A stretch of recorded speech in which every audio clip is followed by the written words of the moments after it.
Nah, Bapak Ibu, kita sudah menyelesaikan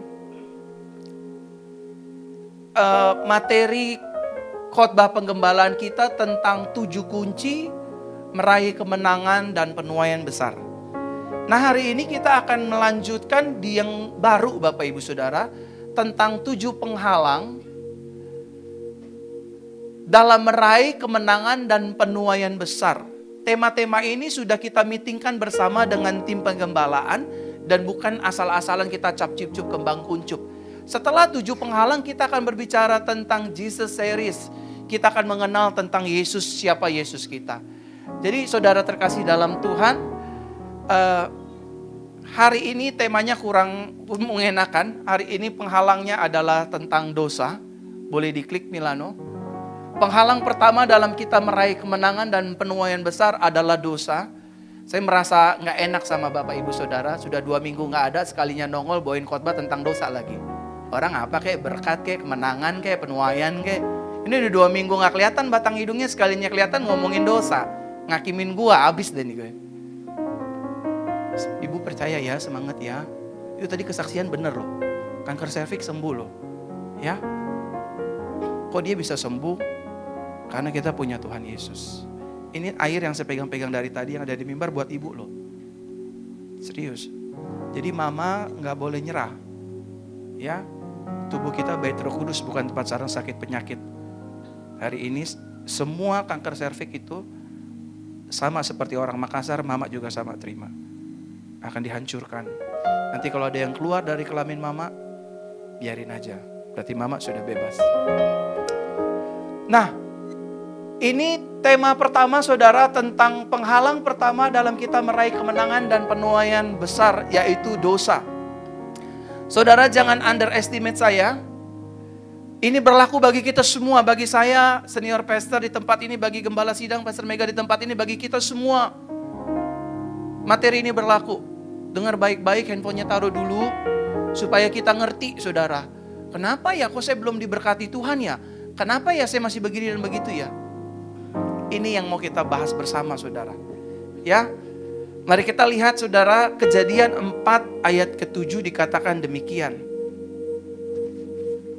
Apakah mukamu tidak akan berseri jika engkau berbuat baik?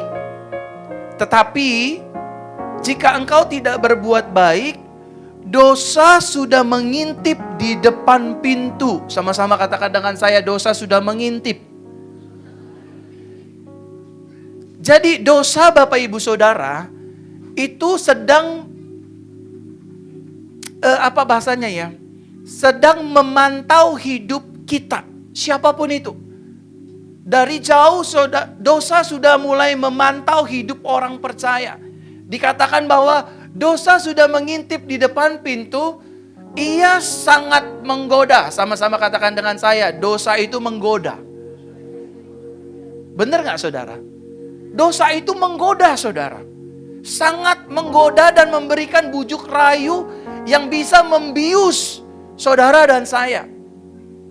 Tetapi engkau harus berkuasa atasnya. Sama-sama katakan dengan saya harus berkuasa atas dosa. Contohnya adalah Yusuf. Waktu Yusuf berhadapan-hadapan dengan istri Potifar, Yusuf menguasai keadaan pada saat itu. Kondisinya tinggal berdua. Istri Potifar dan juga Yusuf. Kondisi istri Potifar sudah membuka pakaiannya. Artinya sudah siap ini perempuan disembelih. Secara persetubuhan saudara. Nah Bapak Ibu Saudara terkasih dalam Tuhan, saya ingin sampaikan beberapa hal tentang dosa. Yang pertama Bapak Ibu Saudara, dosa adalah penghalang untuk kita dapat meraih visi dan berkat Tuhan. Jadi dosa dan pelanggaran itulah yang membuat kita pada akhirnya tidak menerima kesembuhan dari Tuhan. Dosa dan pelanggaran itulah yang membuat hidup saudara dan saya tidak menerima promosinya Tuhan. Dosa dan pelanggaran itulah yang membuat barrier kuat atas hidup kita dan juga berkat Tuhan. Saudara jangan melihat orang yang hidup di luar kebenaran firman Tuhan, yang hidup di dalam dosa, tetapi semakin kaya, kaya, kaya, kaya, dan kaya. Betul gak Bapak Ibu? Ada kok Pak di luar sana, suami yang selingkuhin istrinya masih kaya tuh. Ada kok Pak di luar sana orang yang korupsi makin kaya tuh. Ada tuh Pak orang yang hidup gak bener, gak jujur di sana makin kaya. Itu beda saudara. Justru mereka dikasih kekayaan agar mereka bisa dibantai dan dihabisi oleh buah dosa yang harus mereka petik dan harus mereka makan. Tapi saudara dan saya berbeda. Seringkali kita dihalangi oleh Roh Kudus untuk tidak masuk ke arena namanya arena dosa, ke area pelanggaran. Oleh karenanya, dosa adalah penghalang untuk kita dapat meraih visi dan berkat Tuhan. Jadi kalau saudara sudah pergi ke gereja, saudara sudah hidup dalam damai sejahtera, tetapi masih kok kayaknya ada dua permasalahannya. Either itu proses dari Tuhan buat kita, either ada something yang membuat kita terganjal. Klik Milano. Karena kejahatan mula, maka ia tidak mendengarkan waktu kamu berdoa kepadanya. Ini perjanjian lama saudara ya. Before Christ death on the cross. Lihat saudara. Dosa-dosa mula yang apa Bapak Ibu?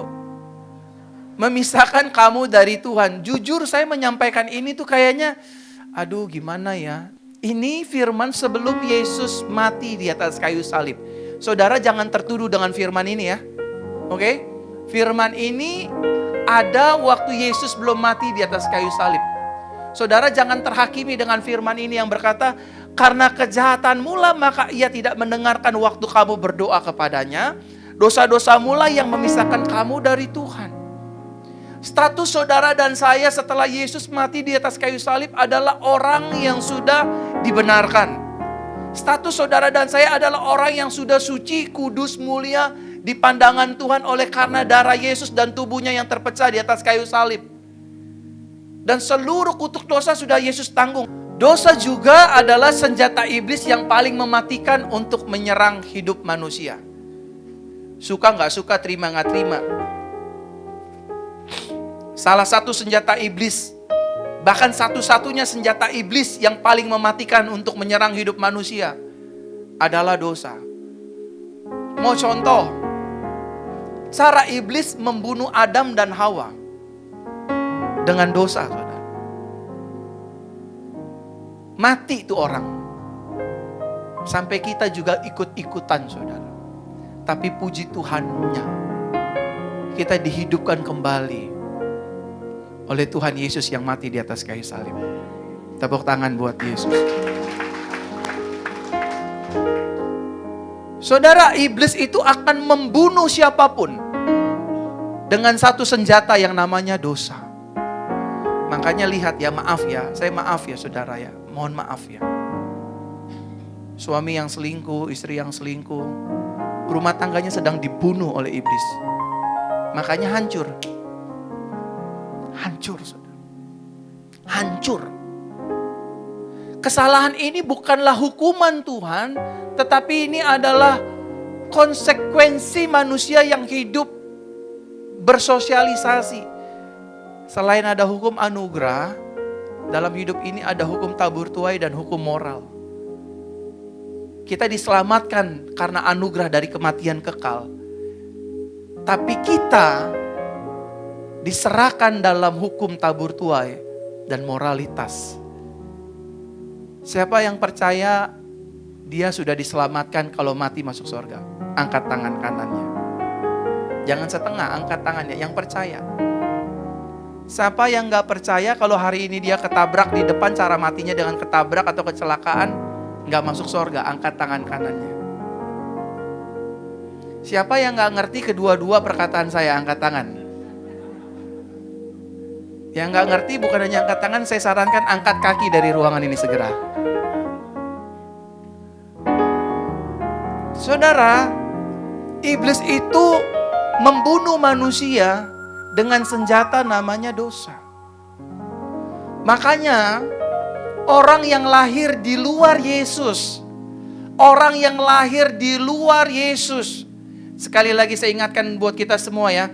Orang yang lahir nih, bayi lahir yang di luar Yesus. Hari itu sudah ada vonis mati. Hari itu.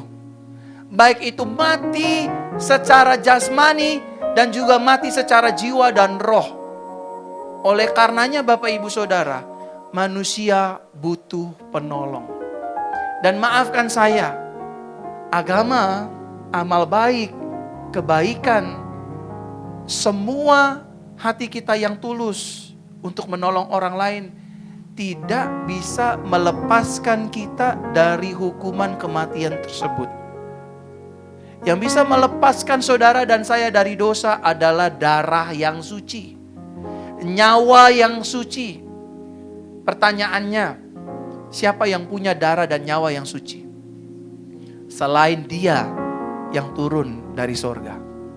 Maafkan saya, yang namanya nabi, yang namanya rasul, yang namanya imam, yang namanya raja, kalau kita baca dari Kejadian sampai Wahyu, itu semua jatuh bangun di dalam dosa.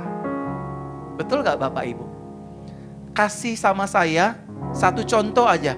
Adakah nabi atau rasul atau raja atau imam yang hidupnya luput dari dosa? Yang saya temukan cuma satu. Yesus Kristus, imam, raja, dan nabi, dan dia juga rasul untuk kemuliaan namanya sendiri. Tepuk tangan bagi Tuhan. Selanjutnya Bapak Ibu Saudara, karena dosa, hidup manusia harus terusir dari Taman Eden dan terpisah dengan Tuhan untuk selamanya. Jadi saudara jangan main-main nih sama barang ini. Meskipun kita sudah diselamatkan, meskipun kita sudah aman, tapi yang saya takutkan itu dua saudara. Hukum tabur tuai dan hukum moralitas itu akan mengejar pelaku-pelaku dosa. Secara heaven kita aman, kita safe in Christ. Tapi secara manusia, secara moralitas, dan secara tabur tuai, kita nggak aman. Saya kasih contoh buat Bapak Ibu Saudara. Ini pendeta saudara ini pendeta Mario Verona Jaha. Senior pastor pendeta pembina gereja Jesus Christ Church. Kira-kira nih, amit-amit maaf kata. Kalau saya jatuh dalam perselingkuhan dan perzinahan, apa respon Anda? Ayo jangan kayak orang munafik.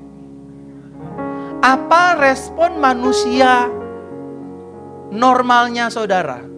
Apa kira-kira? Kok bisa? Satu, tuh mulai ada yang nyeletuk tuh. Kira-kira saudara masih mau gak untuk saya doakan dan saya urapi? Jawab pendetamu dengan jujur. Kira-kira kalau pendeta Mario Verona Jaha jatuh dalam perzinahan, ya, kira-kira saudara masih mau gak kepalanya saya tumpangin tangan? Kenapa tidak? Kurang ajar loh. Kenapa tidak? Ayo kasih dong, kasih jawaban yang kritis. Kita kan keluarga ya. Kasih jawaban yang kritis. Kenapa tidak mau saya urapi lagi? Kira-kira kenapa? Pak Edi kenapa? Pak Edi gak mau lagi. Tuh, dosa loh Pak. Bagus, itu kritis. Usi, masih mau gak saya palanya saya urapi pakai minyak urapan? Kenapa gak mau?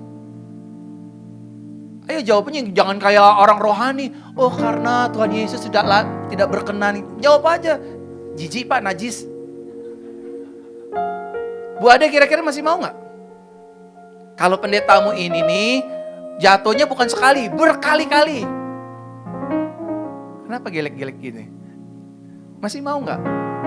Kenapa gak mau? Udahlah jawaban yang simpel, najis. Gue gak mau tuh didoain sama dia lagi tuh. Benar gak saudara? Makanya secara keselamatan kita aman, kita selamat. Tapi sorry untuk ngomong ini seharusnya bahan nanti sore. Tapi saya sampaikan buat mumpung berjemaatnya banyak. Dosa dan pelanggaran itu secara moral dan tabur tuai, kita gak bisa menghindar saudara. Kita akan terus diudak, diburu, dikejar dengan yang namanya moralitas dan konsekuensi tabur tuai. Contoh ya, Pastor Michelle.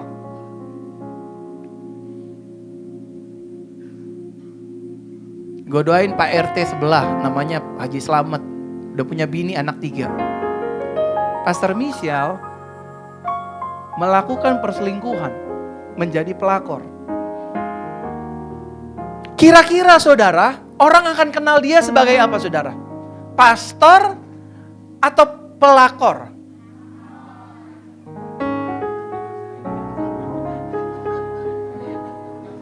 Kira-kira orang akan tahu dia pastor atau pelakor atau pastor pelakor? Plaster katanya dia. Saudara, itulah bahayanya dosa. Memang darah Yesus sudah menyelamatkan kita. Kita aman. Hari ini kita mati pun kita bersama dengan Tuhan. Tapi maafkan, saya mewakili Tuhan. Kamu akan tetap dihakimi. Karena manusia melihat rupa. Halo? Tuhan selalu melihat hati. Tapi sorry, manusia bukan Tuhan. Manusia adalah manusia. Dia akan lihat cara hidupmu. Dia akan lihat cara tingkah, karakter, pola hidupmu. Makanya waktu kita jatuh, waktu kita korupsi, waktu kita selingkuh, orang akan hakimi kita. Bukan hakimi sementara, sampai mati, sampai di liang kubur. Pak Yahya yang mana ya? Itu yang ngambilin anak kecil umur 17 tahun, padahal udah meninggal orangnya. Sampai mati, nama jelek itu akan dibawa. Saya betul atau tidak Bapak Ibu? Si Aldo anaknya yang mana? Itu loh yang bapaknya tukang main perempuan, kawin cerai. Bener gak Bapak Ibu? Bukankah seringkali kita dengar kan Bapak Ibu Saudara? Si Juleha yang mana sih? Itu yang mamanya Jablay. Di lampu merah tuh suka dagang kacang. Bahaya saudara.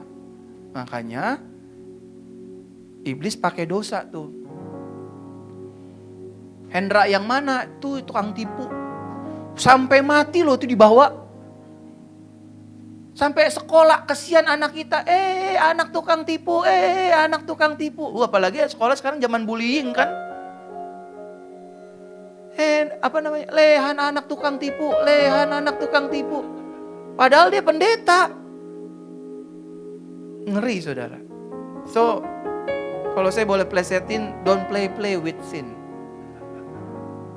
Sama-sama katakan dengan saya, don't play with sin. Gak apa-apa, saya bahasa Inggris gerobogan aja ya.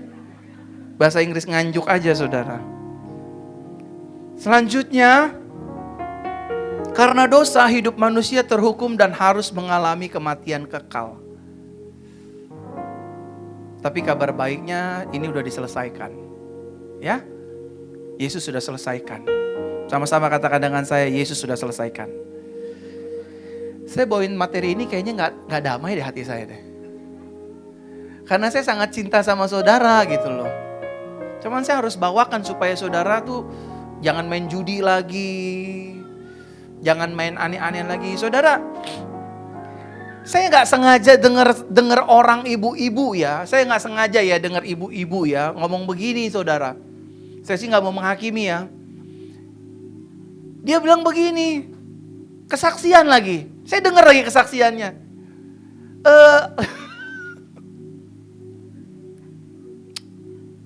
Tuhan ampuni ibu inilah. Saya udah gak ada uang buat makan, bayar listrik. Saya cuma punya uang 20.000. Saya doa, Tuhan tolong. Saya mau bayar, ini fakta nih, kisah nyata nih. Saya dengar. Uang saya tinggal 20.000 pastor. Saya doa. Akhirnya saya pasangin aja tuh 4 angka 20.000. Saudara, you know what happened? Keluar 4 angka saudara. Dari 20.000 itu berjuta-juta. Gue gak berani jawab itu dari Tuhan apa dari hantu. Gila ini. Tapi ini real, ini kisah nyata nih. Saya gak tahu siapa yang nunggangin itu berkat, saudara. Dia cuma bilang, hari ini saya harus bayar kontrakan, uang makan dan sebagainya. Tinggal ada 20.000. Dia pasang togel, saudara. Jangan-jangan ada Roh Yohanes datang tuh. Aku Yohanes Pembaptis. Pasanglah 2244. Tapi benar keluar 4 angka meleduk, saudara. Ini kira-kira boleh saya kasih perpuluhan? Jangan bu, jangan bu. Kenapa jangan? Kok gak mau Pak Pendeta? Enggak bu, ibu makan aja bu, ibu kan yang butuh.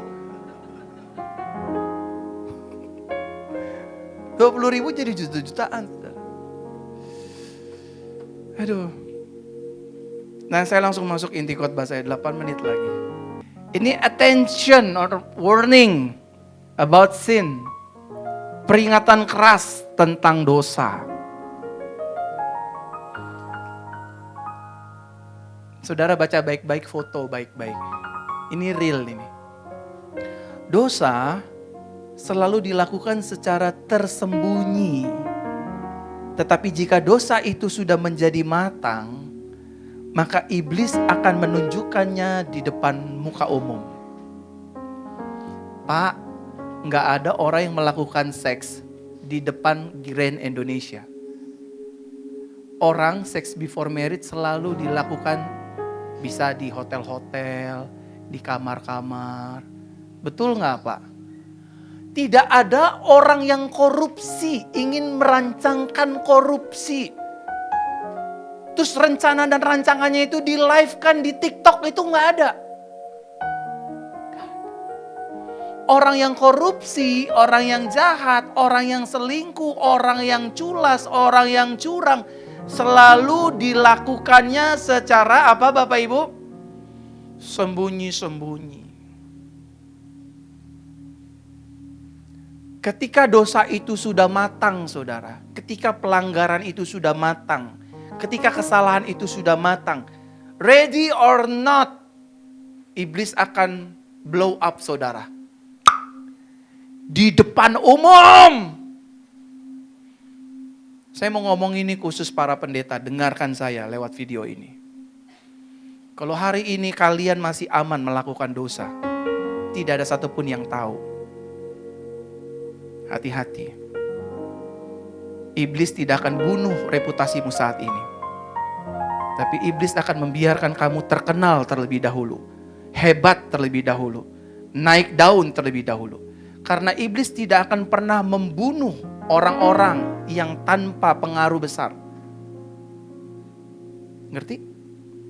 Ketika dia sudah di atas, ketika dia sudah terkenal, ketika sudah memiliki pengikut jutaan, disitulah iblis siap untuk membunuh karakter kita. Jadi so hati-hati para pelayan Tuhan. Mungkin gak ada yang tahu. Tapi ketika saudara menjadi sesuatu, di situ iblis akan hantam hidup kita. Saudara, saya mau cerita. Kejadian ini terjadi 2018. Ada seorang pria yang menyelingkuhi istri dan anak-anaknya. Rumahnya di selatan, saudara. Rumahnya di selatan. Dia selingkuh di daerah utara. Dia pikir dia bisa aman dari perselingkuhannya. Tanpa sengaja, pria ini melalui kami. Kami waktu itu lagi makan, saudara. Tiba-tiba saya tahu siapa dia. Dia jalan sama perempuan itu. Dia pikir dia bisa selamat karena dia punya selingkuh areanya di Jakarta Utara. Dia tinggal di Jakarta Selatan. Saudara, tidak ada sesuatu yang tersembunyi yang tidak akan dibuka oleh Tuhan. Mari kita lihat ayatnya. Lukas 8 ayat 17. Sebab tidak ada sesuatu yang tersembunyi yang tidak akan dinyatakan, dan tidak ada sesuatu yang rahasia yang tidak akan diketahui dan diumumkan. Waktu kita melakukan perselingkuhan, waktu kita jadi pebinor, waktu kita jadi pelakor, waktu kita korupsi, kita ngambil, kita dagangnya curang, kita dagangnya penuh dengan hal-hal buruk, saudara. Satu hari kelak, itu akan terpancar. Dan semua orang akan tahu. Dan kalau orang sudah tahu, saudara gak bisa bilang, jangan menghakimi, gak bisa. Karena manusia melihat manusia. Jangan menjamah, gak bisa. Meskipun saudara pendeta, meskipun saudara gembala, natur manusia pasti akan tetap menolak. Betul ya?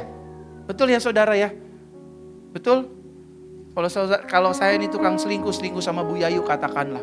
Bu Yayu sudah punya suami, saya sudah punya istri yang cantik di belakang sama Lovely. Terus kita jalan dua-duaan di Singapura ya. Saya gak boleh bilang jangan hakimi saya, biar Tuhan yang menghakimi saya. Gak bisa. Orang akan bilang itu pendeta cabul. Itu pendeta gak layak dicontoh. Itu orang karirnya udah tamat dan sebagainya. Tidak ada yang tersembunyi. Betul saudara? Saudara mau mencuri uang perusahaan. Hari ini gak ketahuan. Besok gak ketahuan. Saudara mau bohongin orang. Harga 1 juta saudara bilang 4 juta. Nyari untung boleh. Yang gak boleh tuh ngebuntungin orang. Nanti lama-lama orang akan kenal siapa kita. Pembohong. Betul? Perebut bini orang. Perebut laki orang, perusak rumah tangga orang, pelayan Tuhan yang suka berzina dan lain sebagainya. Aduh Tuhan kasih saya damai sejahtera. Saya ngomong ini gak damai saudara. Yang selanjutnya, dosa yang dilakukan secara terus menerus dapat memberikan rasa kebal kepada setiap para pelakunya. Betul gak Bapak Ibu? Betul gak? Dosa yang dilakukan secara konsisten membuat kita kebal. Membuat saudara dan saya kebal. Hari ini nangis, besok jatuh lagi. Hari ini Tuhan ampuni, besok jatuh lagi. Lama-lama kita kebal. Lama-lama kita biasa jadi pembohong. Lama-lama udahlah biasalah kalau gue mau jalan sama laki orang emang kenapa? Emang gak boleh. Paling bininya yang marah sama anak-anaknya. Yang penting gue happy punya tas Louis Vuitton. Bener gak? Udah gak zaman war takjil, Hari gini zamannya war laki orang. Mau yang kumisan kek, mau yang botak kek, botak depan, botak pinggir, botak belakang. Selama masih ada antocien, sikat. Yang penting saya punya tas Hermes Louis Vuitton. Mau dibilang pelakor bodoh amat. Akhirnya kebal saudara. Kebal. Kepada setiap para pelakunya. Ngeri saudara. Dan kalau saudara nih, saya lihat muka-muka jemaat JCC sih kayaknya gak ada ya. Kayaknya muka-muka orang yang baca firman tiap hari ya. Bangun pagi 4:30 subuh berdoa di kaki Tuhan gitu kan. Basaro sampai jam 8 siang. Udah bahasa Mama, aku belum makan. Diam setan. Aku mau berangkat sekolah. Pergi kau setan. Ini nih muka-muka jemaat yang kayaknya rohanian semua nih. Saudara, kalau saudara punya komunitas sosialita, andai, karena kan di sini nggak ada nih, mukanya bukan muka sosialita nih. Semuanya muka rohaniawan.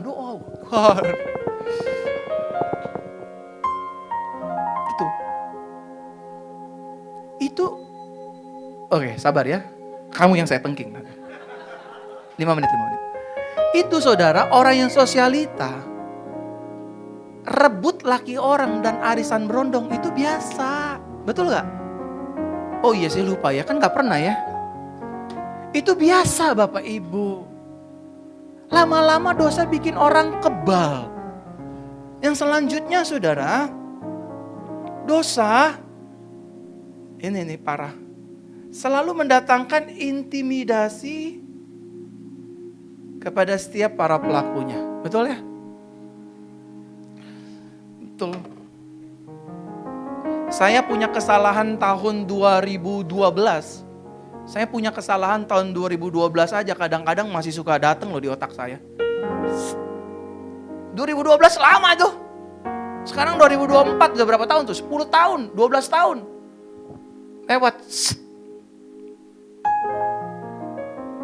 Saudara pasti akan diintimidasi. Akan ada suara yang lain. pelayanan. Tuh kondom beresin di kamar. Kan ada tuh suara itu tuh.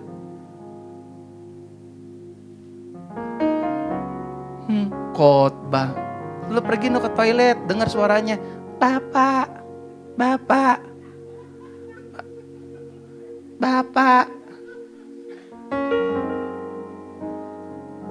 Itu akan ada suara-suara kayak gitu. Saudara bayangkan saya lagi duduk aja nih, saya lagi duduk nonton Pokemon. Ini saya ketularan nonton Pokemon gara-gara gembala saudara nih. Setiap jam 10 malam pokoknya mentari TV. Pokemon! Ayo papi temenin mami dan opi. Nonton Pokemon ini apa sih binatang-binatang ini nih. Itu saya lagi nonton saudara. Tiba-tiba langsung lewat wajah mantan saya waktu saya masih SMA. Set! Ngapain dia lewat ya? Dia pikir otak gue jalan tol kosong kali. Set! Saya cuma bilang darah Yesus tolong saya.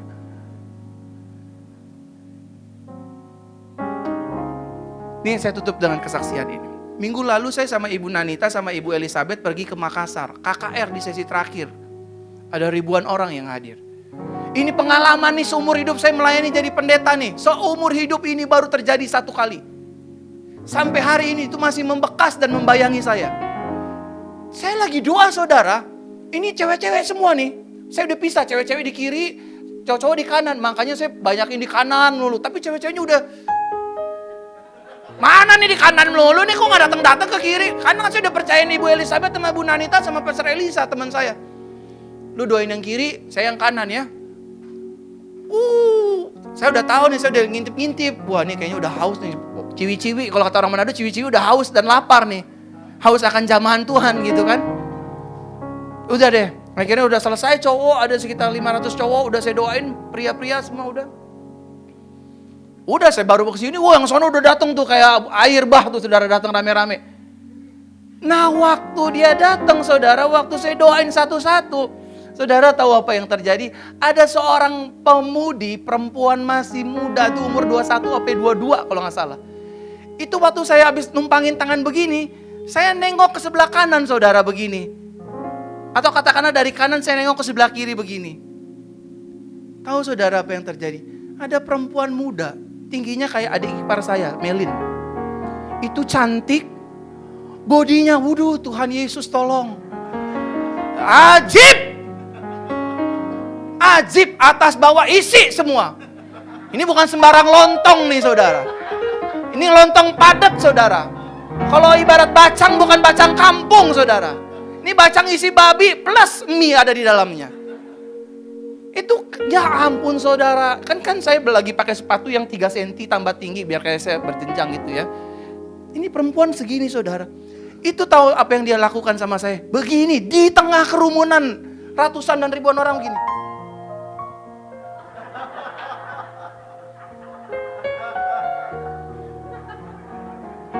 Ini nih perempuan nih.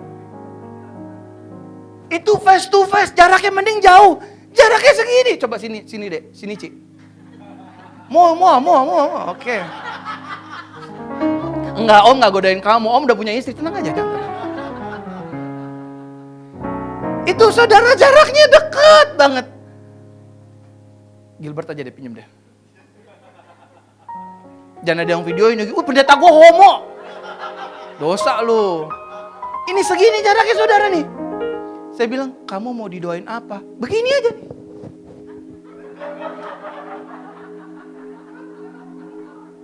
Makanya sampai sekarang saya gak berani merem saudara. Kalau saya mau merem mau tidur tuh ada muka begini saudara.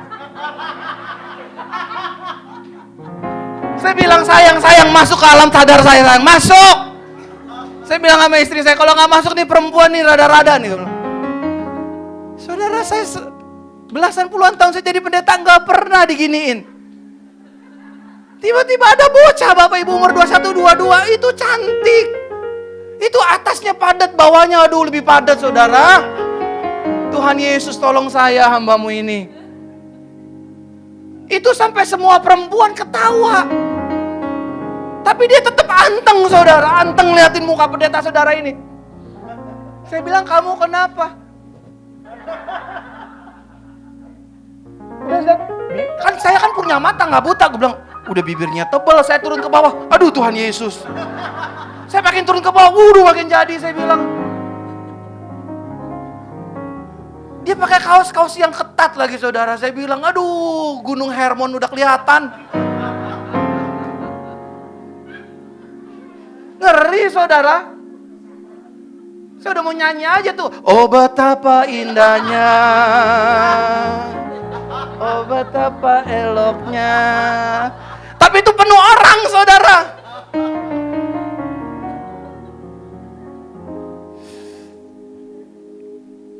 Hampir saya berubah saudara. Tapi itu aja sampai hari ini saya gak melakukan itu saudara. Itu muka yang begini-begini nih. Kalau lagi merem saudara, di rumah lagi tidur gitu, kok ada muka dia, gue bilang. Apa gue diguna-guna gitu? Apa gue disantet?